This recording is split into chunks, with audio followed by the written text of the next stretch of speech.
Welcome to Bitstorm, a comedy game design podcast by two guys who know nothing about comedy nor game design. I'm Trevor Scott, and with me as always is Ben Slinger. I am here, yes. Yes, I am. Hello. Hello. Hello. So, what have you been up to recently? I hear that you've been maybe watching a few videos. I don't know if I want to talk about that. All the people who know I should be doing things other than learning about Unreal Engine. I don't really want them to hear it. Yeah, well, I mean, let's talk a little bit about it. Well, should we? I guess so. We had this dumb idea that because Trevor has his Oculus Rift, and I'd like to buy probably a HTC Vive at some point in the next few months. We had this crazy, stupid idea that we could record the podcast in VR. Given that I recorded the audio in VR last week, well, yeah, we exactly. might as well try to record the whole thing in VR. So we're learning Unreal Engine so that we can create a little virtual studio, set up a third-person camera that shows us both in there, and do stupid shit and maybe stream it on Twitch or something, or at least capture the video and put it up on YouTube. So yeah. So it's a stupid pipe dream. Yeah. But it's a fun stupid that we pipe don't actually dream. have time to pursue, or even the hardware at this point. But anyway. Hey, I've got the hardware. Well, yes, but that's not going to work. Just watch you sitting there in VR. Throwing things at a cardboard cutout of you. Yeah. I'll just have to use my mouse to drag the arms and head around as it puppeteer it a bit. Well, you can just be, the first person camera user. Then, so just so our audience can just look at your face for the whole time. Yeah. Yeah. We've got ideas on how we'd actually represent ourselves. We're not going to give that away here because I think it's better as a visual medium. We've got lots of dumb ideas, and if it happens, you'll see them. So look out for that. I don't think we'd be the first podcast completely filmed in VR, but I think we'd do some fun stuff with it, and we'd be one of the first. We'd be the first Australian random game dev design podcast to do it in VR. That's it. And look, luckily we don't have enough listeners to for the chances of someone ripping the idea off to be a possibility. So, bonus. And also, we don't have enough listeners to say, no, don't do it. It's a stupid idea. Exactly. Anyway. Let's get onto the actual show. The non-VR. Okay, that sounds good. The boring reality, just audio show. Yeah. How does it work, Ben? I think we're just going to play Click Pitch. Yeah. Which is a game where we each have a random word generator in front of us. On the count of 3, 2, 1, we will click, get a new word, and combine those words to make a game design. It's going to be awesome. You just wait. 3, 2, 1, click. Serve. Paneling. Okay. So I'm picturing it. You're at a Bunnings. Yeah. And you're serving paneling to different customers. So it's one of those games where lots of people put in orders, and you got to try and get the right paneling. It's just widths of paneling. You have to cut it sometimes. Paneling, you got to sometimes cut it. Got to sometimes get a certain pattern happening on the paneling. Sometimes it'll be wood paneling. Maybe you can find some other versions of paneling. and it's basically like an Overcooked sort of game in which you've got orders in which you got to sort of get them out nice and quick. That is interesting. I'm not. Yep. I feel like just paneling would be a little bit tedious. I had a slightly different idea. Okay. I also was thinking of paneling, like to panel the side of a building or something. Mm-hmm. But for serve, my mind went to tennis. Yep. And so perhaps it's kind of an arcadey sort of game where you're building a barn, but for some reason, the way you apply the paneling is by hitting a tennis ball back and forth. And where the tennis ball lands, that's where you add panels. Well, so it's almost like a reverse. It's almost like a reverse Breakout sort of game. I was also thinking maybe you could apply paint in that way. Okay, that could be a so little bit. you've got to sort of get into certain areas, and it would then make it a perfect VR game. It would work very well for VR, obviously, because it's very specifically, you've got to hit the ball in a specific direction and that sort of thing. Regardless of whether it's VR or not. Yeah, I like that idea. So basically you've got like paint-soaked tennis balls. Yes. I feel like this is a little bit like our old, lumberjack game, Who Was Afraid of Trees. This is a painter who's afraid of walls. So to paint the walls, he has to stay a certain distance away and hit paint-soaked tennis balls at the wall and try to get the best coverage that he can. So he or she has to be a very accurate tennis player or server.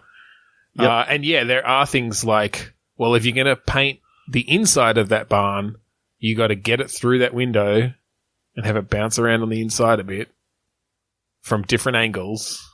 You could set up some contraptions and things. So like get it in the window, bounce it off the hay bale to hit the other side so that you get that like corner panel.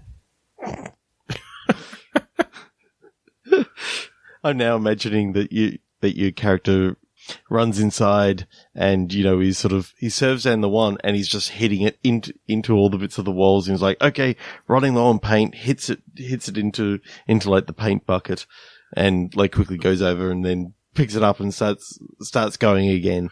Oh, well, I like the idea of having to catch it back in the paint bucket. Like you bounce this tennis ball back. So you basically, you're having a rally with the walls. Yeah. So, but yeah, it runs out of paint slowly. And so you have to quickly like drop the tennis racket, like hit the ball, drop the tennis racket, pick up your paint bucket, catch it to refill it and then reserve for your next rally. Yep. And like the pro technique is to, just do like a drop shot into the paint bucket itself, pick up the balls from the paint bucket and then keep going. Right. Yeah. Totally. Rather, so you don't have to, double handle, dropping the racket and all that sort of stuff. You can just literally go over and pick up the ball and continue. Yeah. But that's only on the inside. I think on the outside, then, that's where the majority of the serving is going on because, I mean, you're not going to be able to keep a rally going very easily on the outside.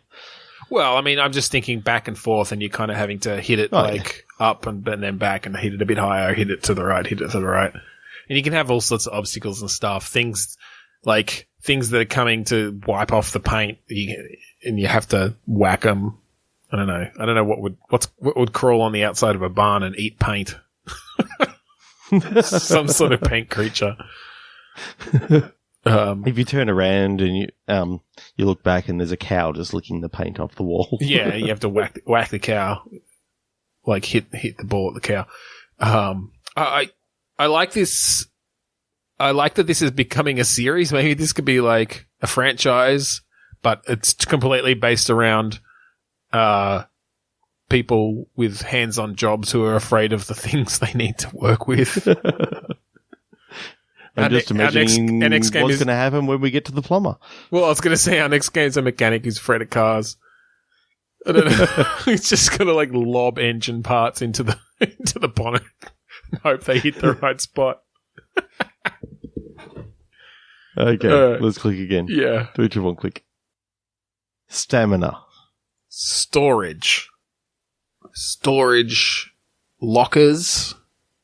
Storage, like luggage, like how much stamina you have while carrying luggage around. Maybe it's some sort of, like belt, like, what do you call the person who takes your luggage up to your room in a hotel? Like a bellboy? Is that what that is? Bellboy. Yeah. That could be interesting. Like a bellboy simulator kind of thing. Having to, again, an arcadey kind of, maybe a multiplayer, or like single screen co-op or single screen multiplayer sort of thing where you're having to take luggage from guests, get them up to their room quickly enough to get higher tips, not run into things, not run into each other, or purposefully run into each other because, Jared got the family with the like 16 pieces of luggage and loaded up his little cart too high. but he knows it's generally, $1 per piece of luggage or something, right? The tip. So he's going to get a big tip from it if he gets it up there quickly enough and gets back down to get more luggage so other people can come and knock it over, so he has to stop and pick it all up. But you've got a limited stamina pool. So yeah, exactly. So there's some sort of stamina mechanic where you have to take a rest, or you got to, like, within, every X number of luggage that you pick up and move, like, it may be quicker to actually pick up the 4 pieces of luggage and run it up to the room. Yeah.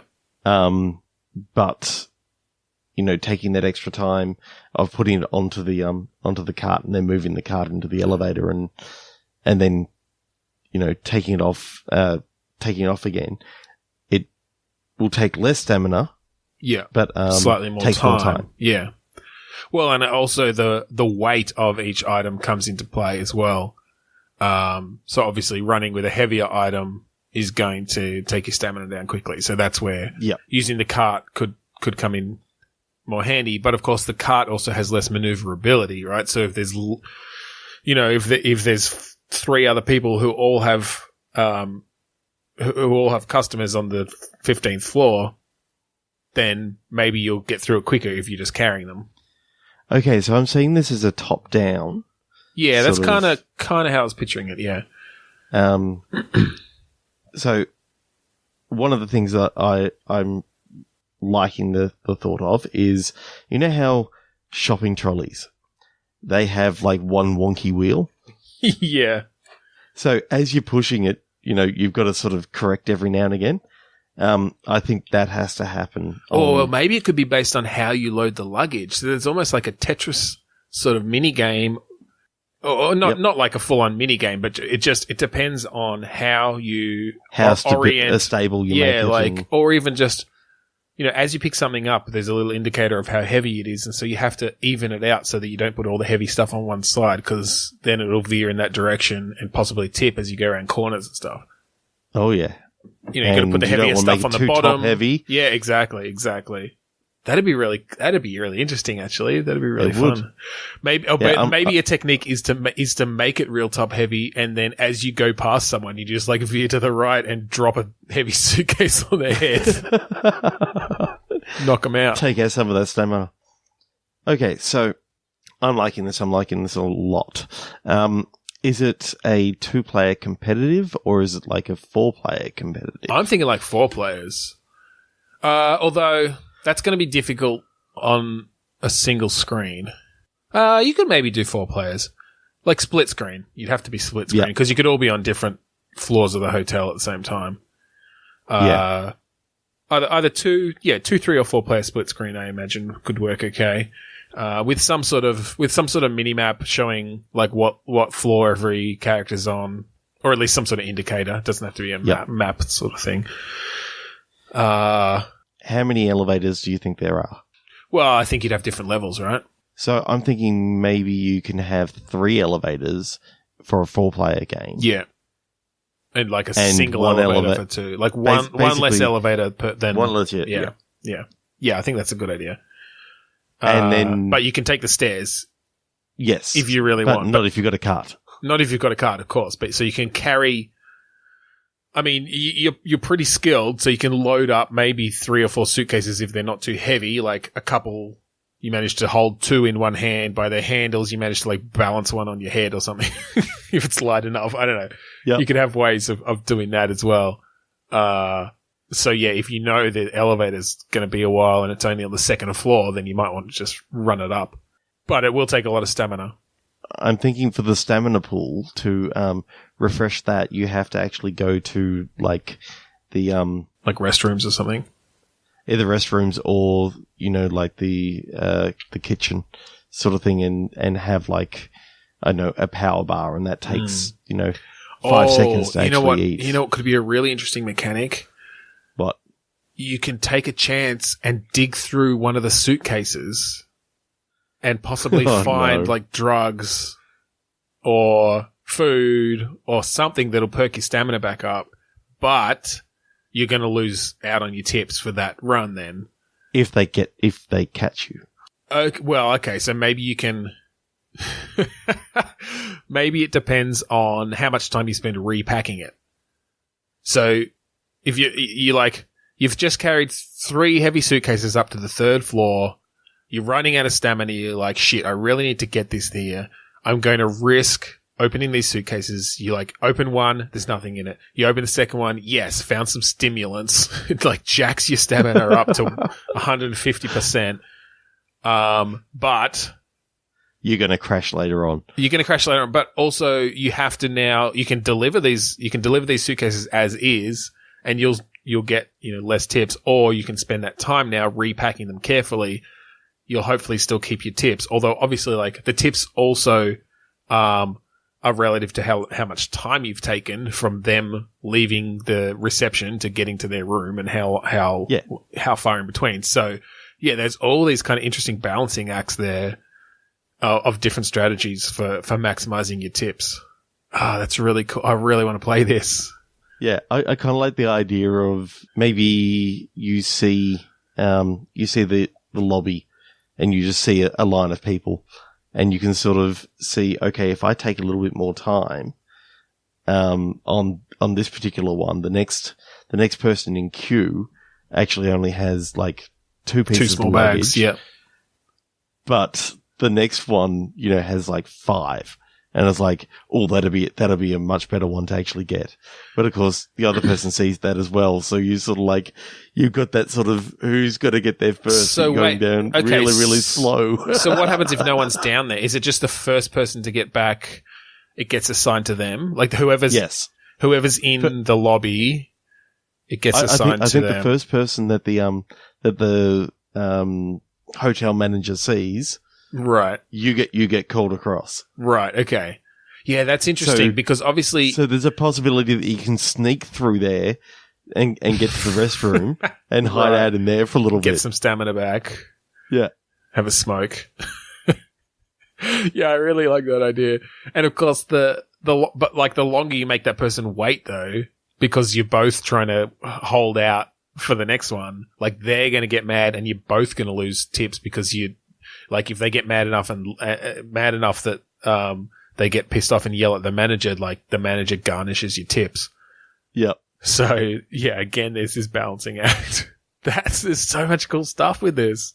Yeah, there really is. That's awesome. I love the Tetris mechanic though. Just having to how much extra time this could actually take, and you've got on your little screen, okay, here are all the bags, and it's you start testing them, and you see that, early levels, they're all in sort of nice square shapes so that, you can create a nice little base. Yeah, but then you start getting fucking... stack things up, and you start getting triangle and circle hat boxes. Guitar cases and things.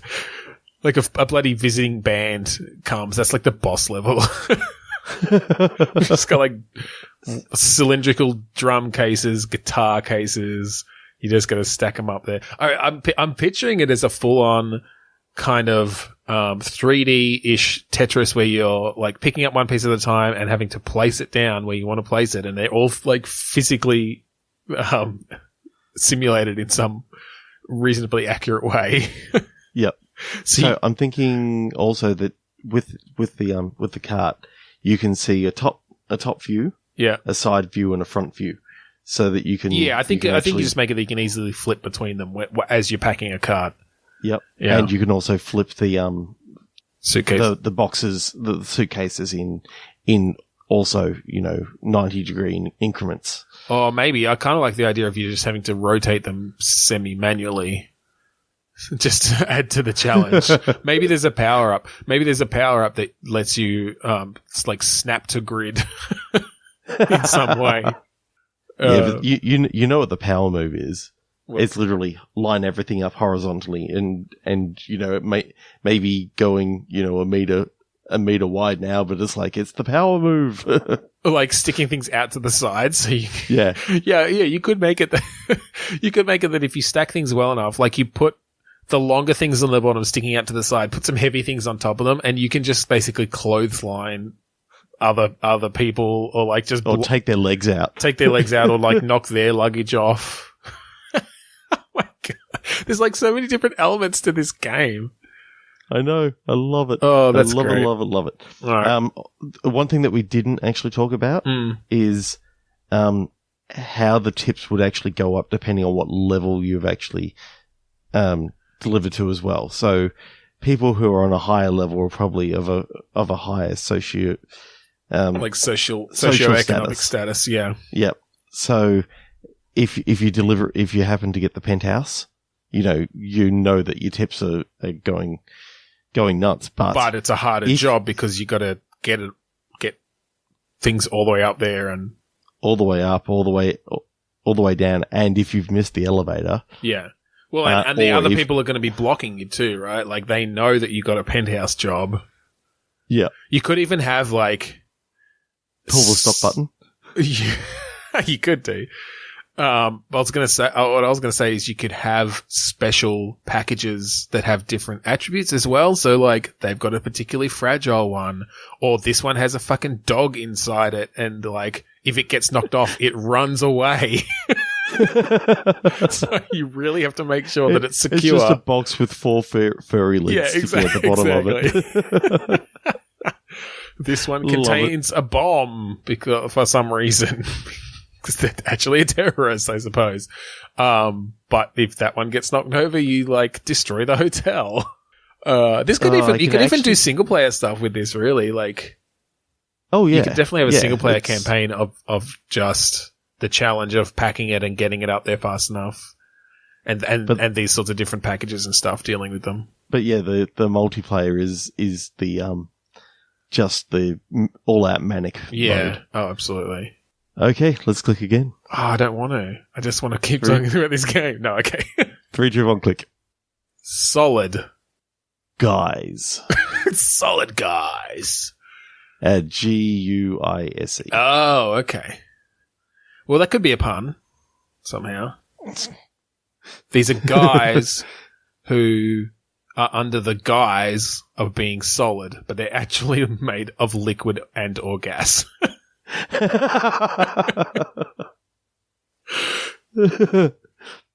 so it's aliens.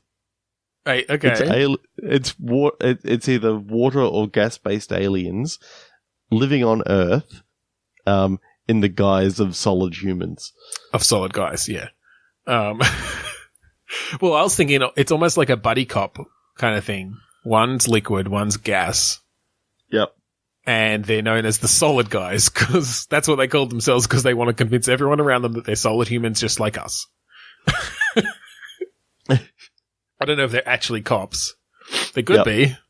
And I guess they have certain powers based on the form of matter they are to float through air vents or drip down under doors or... I don't know. And so when they're in their solid state, everyone just assumes that they're always solid, and then as part of the puzzle solving, I'm possibly thinking the Lost Viking style. Yeah. You can have the extra puzzles in which one has to go and hit some sort of button so that the other one can get through. Yeah. I wonder if if they could have a sidekick who is an actual human. Solid guy? Yeah, solid guy and the solid guys. No,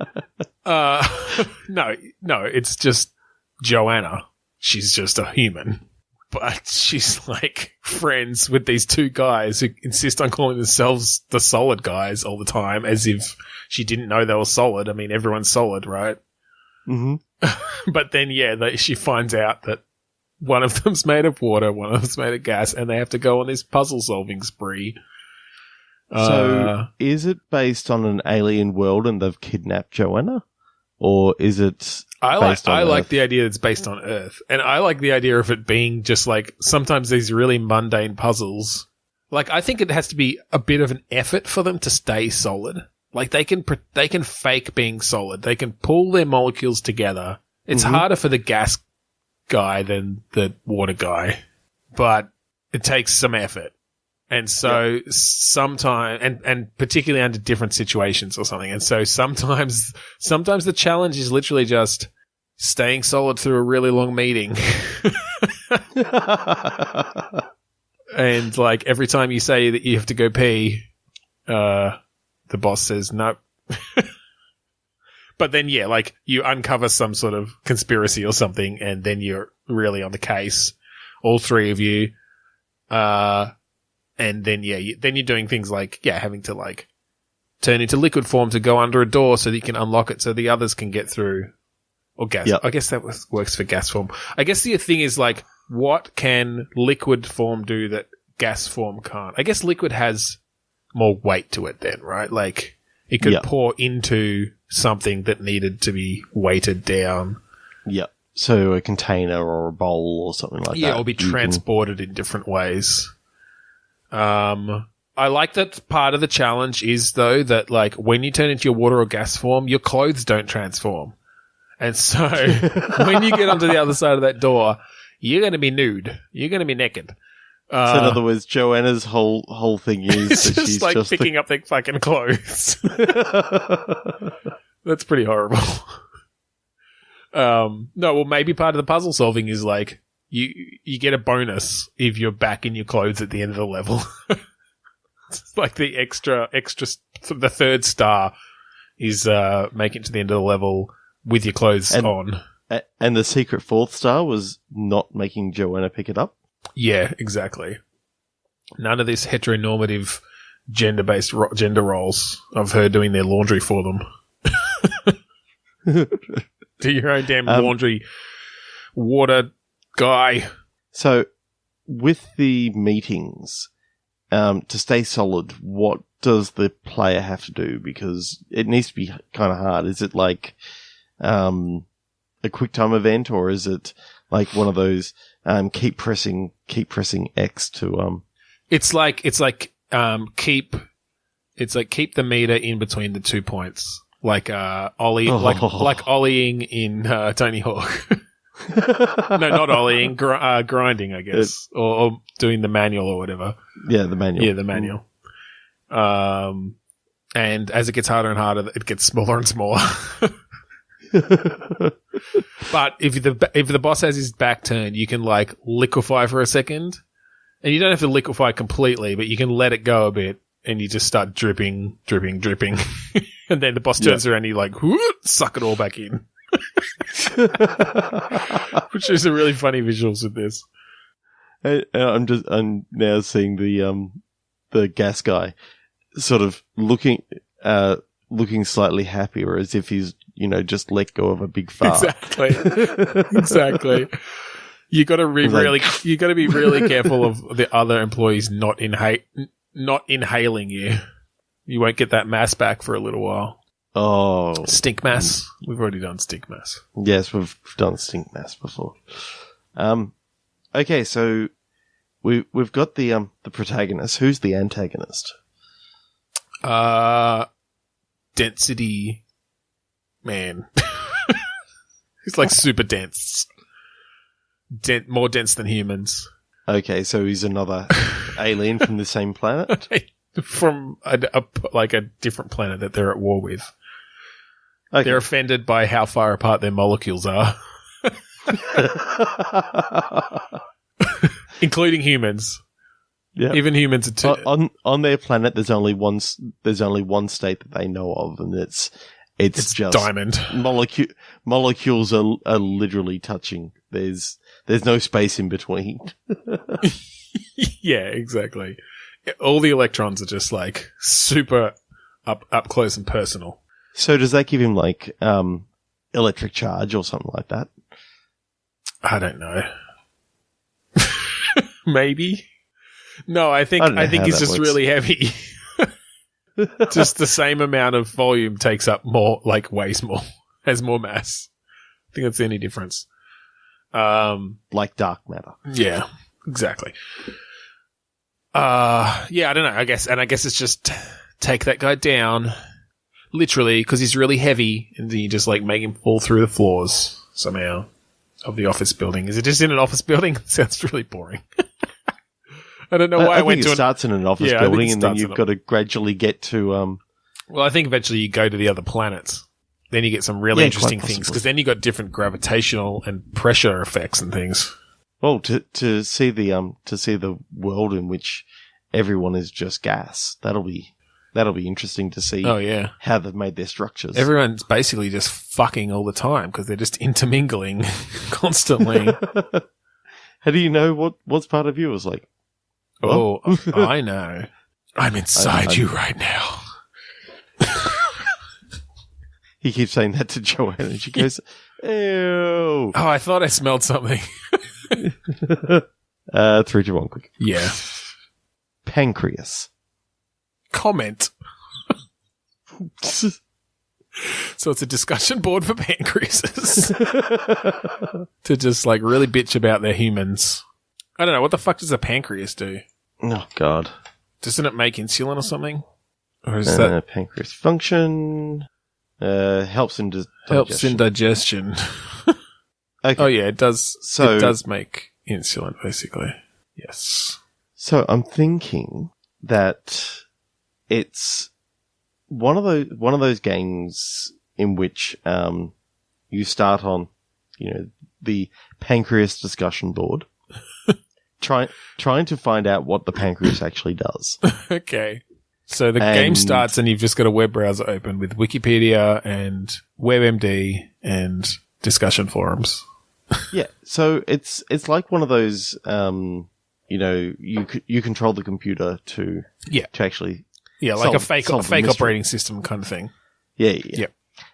In this particular one, you start investigating into the pancreas, and maybe you get a little message popping up saying, "Stop looking into this." Stop looking into the function of the pancreas, and it's literally from your pancreas.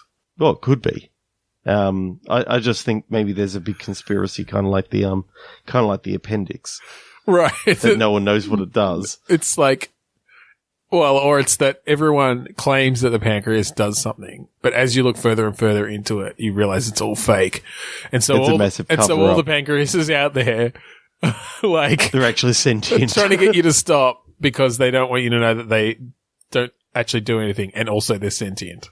Well, they're sentient, and they're actually, a parasitic organism that. Right, that for hundreds of thousands of years has been like living inside of humans without their knowledge. Yeah, as like a parasitic twin, but it turns out that one or two of them decided that they'd start hiding the rules as to maybe they are the overlords of the world. Of pancreatitis. No, that's a disease. Okay. That's a really fucking interesting idea. So you're on this computer and you get a message from a sentient pancreas that might be your pancreas saying, stop digging into the pancreas. Like, stop looking stuff up. What about all the doctors out there who are like endocrinologists or whatever and who are experts in the pancreas? Are they in on it or are they made up? Or a bit of both? So what they actually are is they are doctors who keep the parasitic twins, in good health. Or they're people whose pancreases have actually just taken them over completely. Like they've taken control of the host, which they only do like that's not actually their goal. Like they just do that in emergencies, or where they see a real opportunity to continue this ruse of the pancreas just being a regular organ in the human body, which is why a lot of them are pancreas doctors. Or maybe your pancreas is actually trying to get you to look into this because it doesn't like the way that a certain pancreas has taken over its host, its user. And maybe it's your, like, significant other. You find out that you're actually in love with a pancreas.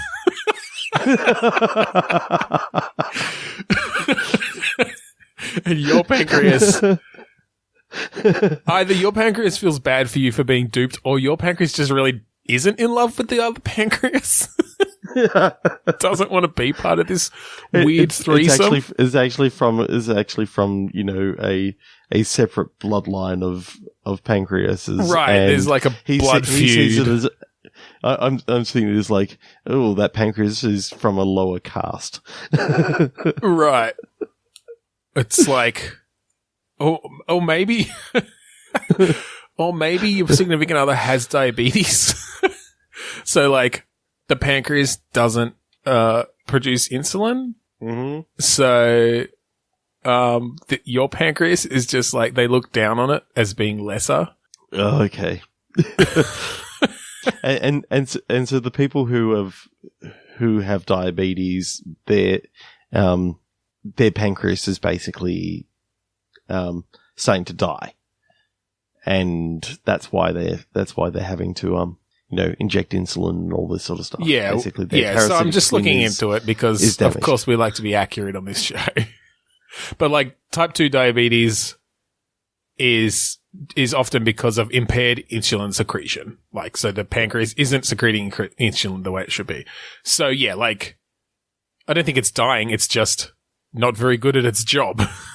I've decided I'm going on holiday. Yeah. So maybe your pancreas just thinks it's fucking lazy. You look into it and, it's just playing World of Warcraft the whole time. Well, I mean, that's why it took over the host. So that it could play World of Warcraft.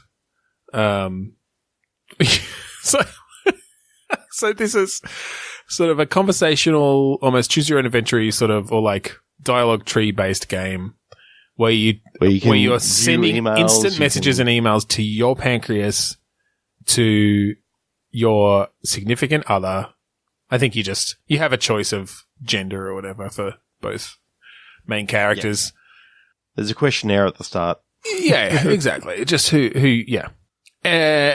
And so you're trying to, and so like there are all these great reveals of, your significant other is actually a pancreas who's taken over their host. I'm not into this because they're also a useless pancreas. Ooh. Pancreas. Said that again so I can cut it in there after all those times I failed to say pancreas. I'm editing, so I can't be bothered doing that, so I'll just put one of the failed ones in there. Fuck you. I gave you options, man.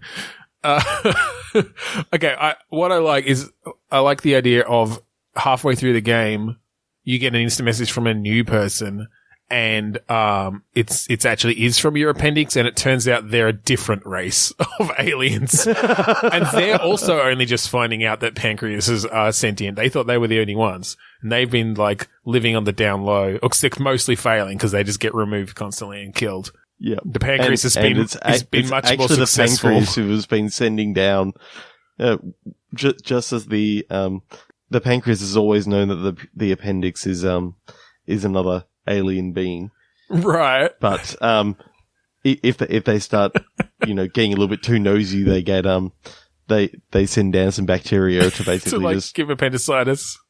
Yeah.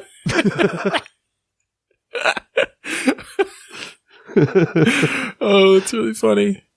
And then the final scene of the game is like your left lung saying, "Hey, me too."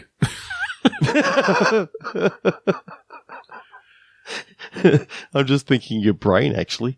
And there's like, hang on. Wait. What? Wait, I'm not my brain. The brain just goes, me too, in like a third, third sort of voice in your head. And it's like, what the fuck? Yeah, it turns out that what you thought was consciousness is actually just a like weird side effect of these like 50 different sentient beings deciding to settle in a skin sack together.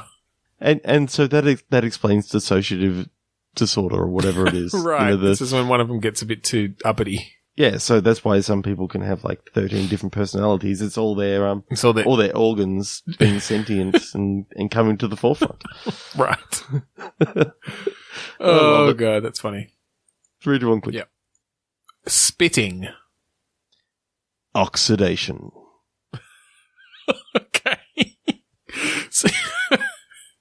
So my first thought was that you have to like, for some reason, you have to rust something. And Yeah, same here. But the only way you have of doing that is by spinning on it. So you just have to like work up enough saliva to cover something in spit until it rusts. Okay. Alien world in which, for some reason, human spit oxidizes metal instantly. Okay. So just the oxidation process happens much faster for whatever reason. Yeah, but only through human spit. Don't make me look up oxidation. Anyway. Yeah, okay. So there's some sort of catalyzing reaction with saliva that, yes, that increases metal oxidation, the speed of it. All right. So that's your weapon. That's almost your, like a tool on this planet then.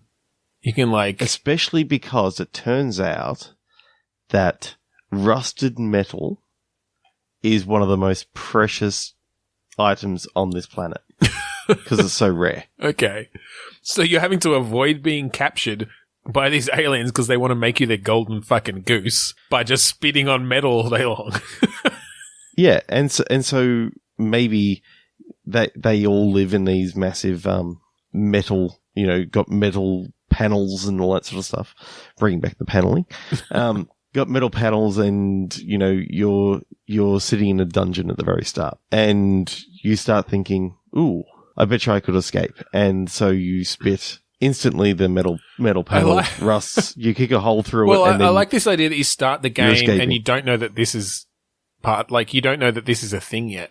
Like maybe you literally wake up in a metal cell after having been abducted by aliens. But the way you figure this out is as a gamer, is the only control you have is to spit. Like that's the only thing you can do right now is you can move around and you can spit on things. And yeah, if it does happen to hit metal, then, you see spots of rust. Yeah. Well, yeah, you presumably to see it. Exactly. You see it rust quite quickly. And so if you spit on the same place a few times, it starts rusting enough to like rust a hole through it. So what's the best way to get more saliva? I'm thinking, when you see like the thing that you really want to eat right at this second, you start salivating. Right. Kind of like in that game that we had a little while ago, where you were the bacteria inside the person's mouth. That's right. Yes. So you see a massive kebab and you start salivating and then you can... Which luckily is the main source of dietary nutrition on this planet is kebabs. Oh, it doesn't have to be. That's the only thing that they have. They can have pizza as well. Fuck, now I'm hungry. Yeah, okay. So you've got a saliva meter that goes up as you like look at tasty foods or get nervous about something or, I don't know, are about to vomit. Don't say that to me right now. That's true. Trevor had gastro this week. I actually think it was more food poisoning, but lovely. Yes, it wasn't very From a good. bad kebab. No, thinking it was my Midnight Macca's run. Oh, really? Anyway, yeah, I don't know. Is there much more we can do? What happens if you spit on the aliens? Does something happen there too? Like oxidation doesn't just happen to metals. Mm-hmm. I don't know what happens when other things oxidize, but I think it happens to other things. I'm thinking maybe what could actually happen is, how in the Alien movies, how the aliens have like, acid for blood and they can pretty much melt things almost instantly. Yeah. That's one of the powers that you find out that right. So on this planet, your saliva and blood are like basically effectively acidic. Yes. Okay. So I think the cool thing that could happen halfway through the game is that typical trope of you lose the powers.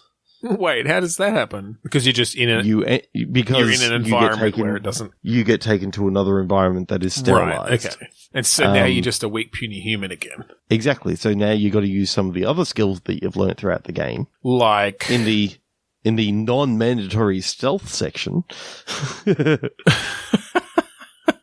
Well, so like just using alien weapons and stuff. Well, I kind of like the idea that in all the other sections you can use alien weapons, but because your sweat just like breaks them down so quickly, you only get like 3 shots off before they disintegrate.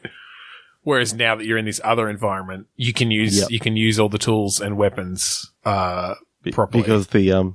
Because whatever it is in the air that actually causes this. Yeah, like causes to happen. Catalyzes the reaction with your bodily fluids. I kind of like a big twist. Mm-hmm. And the big twist I'm sort of going for is that the aliens that have captured you have actually come and terraformed Earth. Okay, so this is Earth after all. This is actually Earth after all. You maniacs! Yeah. Yep. I just think it might be a cool idea to have it that it's quite a few years later they've terraformed the Earth and changed the atmosphere. So do you find more humans then? I think you may actually find your main thing is to get back to your family. I just had a horrible thought of like using humans as traps. Like there's an alien coming down the hallway and you've positioned a human above them. And as the alien passes underneath, you shoot the human or like slice it open so all its bodily fluids come down and just like disintegrate the alien. No. Look, this is war, man. They took our planet. We got to break a few eggs. All right, I think one of the characters' name eggs. All right, I think we should click again. Yep, might be the last one. 3, 2, 1, click. Hardliner. Okay. Upright. Hardliner? Hardliner. Is that even a word in itself? What is it? Like, what is that? Oh. A member of a group, typically a political group, who adheres uncompromisingly to a set of ideas or policies. Ah, it's a Tony Abbott. Yes.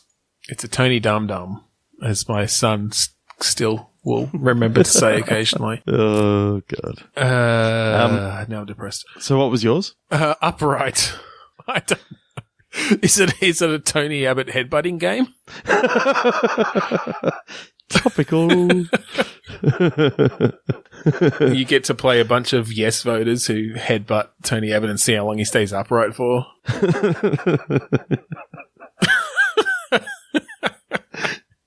Yeah, but you know what I'm picturing that he is? He's just one of those like punching clowns that just has like the weight at the bottom that he goes down and comes back up again. Yep. Also, his face looks like an onion. And he's eating one. Yeah, he's an onion eating an onion. All right, I think we'll click again. We'll find it. We'll find a good one in here. Yeah. 3, 2, 1, click. Banknote. Confection. Oh, this is a bit more interesting. So, it's a world. In a world where money is candy. Also confectionery. So you've just made the big sale. But you're also really hungry. Yeah. And also, everyone has to pay in cash. So there's just piles of confectionery around going bad. Look, that's another issue, right? Like, depending on the time. So wait. So if you want to keep long-term stores of cash, you have to store it in hard candy. Yeah. But like for short-term day-to-day spending, like chocolate bars is fine, or yes, like, they're going to melt, but it's all right. You're going to spend them pretty quickly. Do people also, is this like also people's main, thing that they eat? Because then it's basically a way to like avoid going to the grocery store.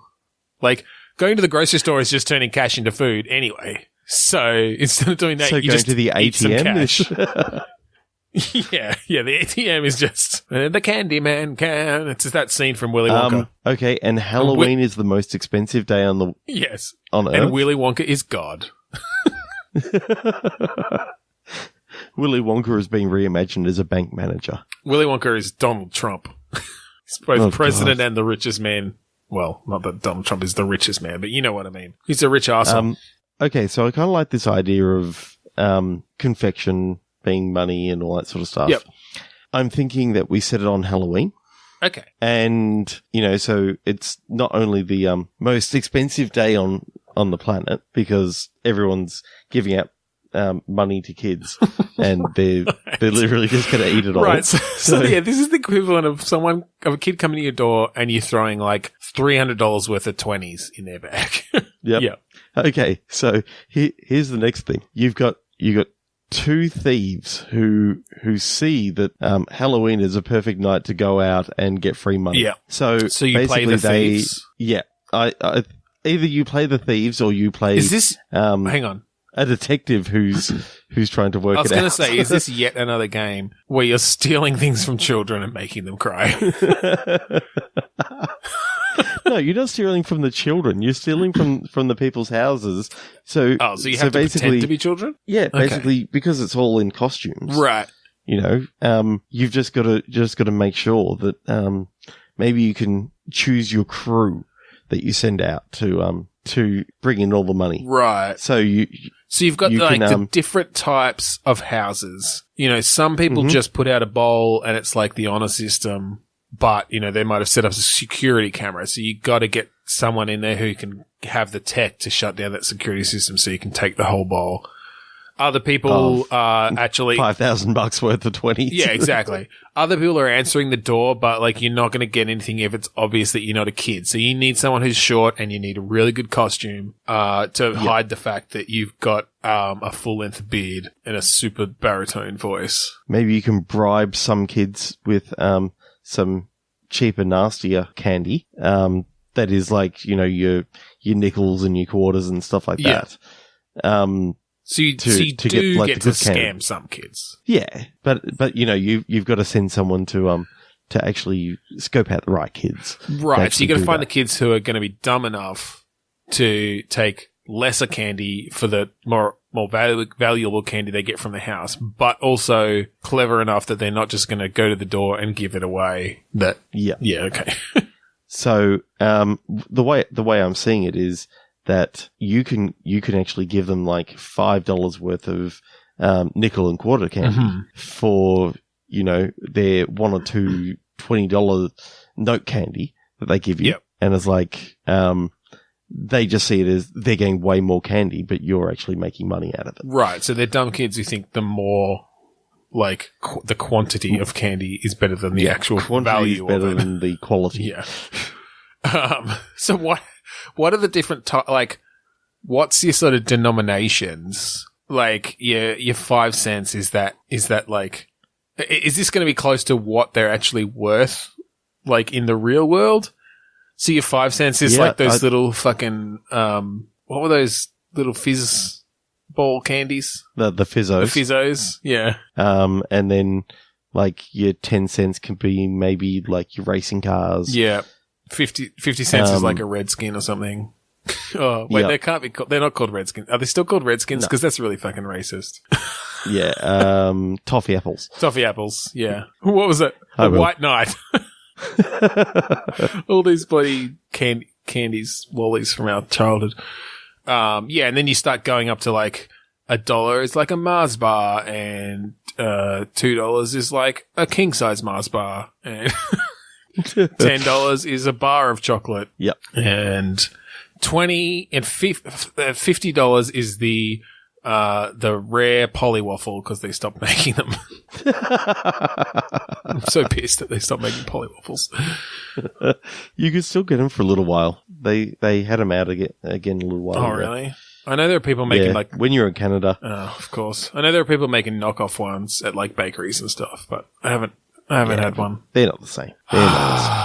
For those who don't know, a polywaffle is marshmallow wrapped in wafer, wrapped in chocolate, and it's delicious. Yep. It's got such a nice, like, sweet, smushy crunch to it when you eat it. It's all about the texture, man, too. Yeah. Yeah, definitely. Because it's not all soft. There's some crunchy bits. There's some smooth bits. Good stuff. Yeah. Okay. All right. So I'm liking this idea of the thieves. The thieves basically pulling together like the big heist in this. I'm seeing a like one of the rich gated communities. Okay. All right. So you got like your big heist, your big job. And so building up to that, So you got a few days of, having to go pick the right costumes. Yeah, well, I was going to say, like, you got to spend some of the money. Well, okay. I guess that doesn't work if the big heist is going to be on Halloween. Well, maybe it's that. Maybe it's more that it's a set across the course of the night of Halloween, and you can like upgrade stuff as you go. So depending on how much you're stealing or managing to get through these other means, to the point where when it hits like, I was going to say midnight, there aren't still kids out at midnight. I don't know, like 9 p.m. 9 p.m. right at the end, you know that this big house is going to have a huge stash. And so you have to have upgraded enough and got all your gear and got your costumes and got your crew together to finally do your final big heist. The big push. Big push. And so what does that involve? Are you actually like breaking in then? And it's sort of different gameplay? Well, it depends on like whether you, again, want a twist in the middle of it in which, you know, there's some sort of rival gang or something like that trying to do the same thing, and you've got to... Right. How do you... Okay, so you need ways to, like, beat them down as well, like, hold them off in some way. Yeah, well, the whole thing about Halloween is it's either trick or treat. Okay. So, the tricks can be, like, eggs and, like, toilet paper and, I don't know, sawn-off shotguns. Jesus. But they shoot those fizzos. Those things could hurt, man, if you threw them hard enough. No, they're just rock salt. That's all it is. In a world of sweets, savouries, including rock salt. Weapons. No. Yeah, okay. I guess that'll do us. Yeah. Thanks for joining us, listeners out there in podcast land. You can find us on Twitter, Facebook, and Instagram. Come and find us there. Tell us any ideas that you might have had for games based on this week's prompt.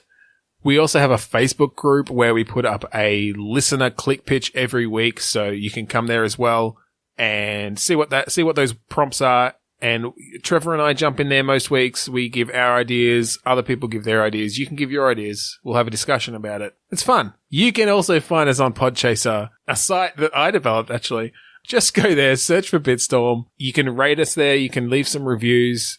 There's lots of new features coming soon. Things like lists of podcasts, user profiles, tons of other stuff. So you'll soon be able to follow other people, and I don't know. There's lots of great stuff coming. It's gonna be cool. Check us out on iTunes where you can rate, review, and subscribe. We have a website, bitstormcast.com. We'd also like to plug the AGPN, the Australasian Gaming Podcast Network. We've made a lot of friends out there, and we'd like for you to check out all their podcasts. Speaking of the AGPN, PAX is coming up. We're going to be involved in a few AGPN things there, so I think you'll find us on at least one or two other AGPN podcasts. It's going to be a lot of fun. We might have some people on our podcast too. We're sorting things out. It's going to be really cool. I'd also like to mention that we're part of 2 Pods a Day in October. This is a campaign where every day on Twitter they put out 2 new indie podcasts for people to check out, and there are some reviews of episodes up there. So check that out. We'll tweet about it. We'll Facebook about it. It's really cool. We'd also like to thank Kuridas for the song Mount Defiance off the album Containment Failure. That's the song you hear at the start and end of the show. That's our band. It's kind of neat. Thank you again for joining us. This has been Bitstorm. I am Ben Slinger. I am Trevor Scott. I'd play that. That's the end. Storm it up. Bitstorm. Flame on. Storm on. Storm on. Stormcast. Storm. Everything's better in VR. Stormaloma ding dong.